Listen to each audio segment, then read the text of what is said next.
अब खबरें शामिल करेंगे आलमी मंजरनामे से। ये खबर यमन से है, जिसकी बंदरगाह के करीब बहरी जहाज पर ड्रोन हमला हुआ और इसी बाइस जहाज में मौजूद अमले के 24 पाकिस्तानियों की जानों को खतरा लाहक है। जरा ये बताते हैं कि ये वाकया यमन की रास उल ईसा बंदरगाह पर 16 सितंबर को पेश आया है। जहाज तेहरान से LPG यमन की तरफ ले जा रहा था। आग को बुझा दिया गया है, जबकि जहाज से गैस का इखराज जारी है।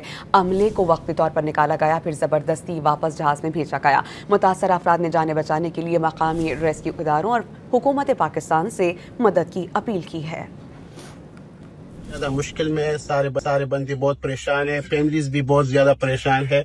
हमारे ऊपर 16 की रात को ड्रोन्स अटैक हो चुके हैं और उसके बाद शिप की कंडीशन काफी खराब है, गैस लीकेजेस हो रही है और 4-5 दिन तक उस पे आग जलती रही। बहुत मुश्किल में फंस गए यहाँ पे और कोई सुनने वाला नहीं है। सबसे अपील है हमारे पाकिस्तानी भाइयों से कि हमारी मदद करें। वो कंडीशन बहुत खराब है और हमें पाकिस्तान गवर्नमेंट से अपील है कि हमारी हेल्प करवाए और हमें यहाँ से जल्द निकाल दिया जाए। क्रिटिकल कंडीशन में हम लोग यहाँ पर रह रहे हैं, नींद आ रही है, ना खाना हो रहा है, ना पीना हो रहा है, इसलिए गैस कंटिन्यू लीक कर रहा है और ये डेंजरस है हमारी लाइफ के लिए।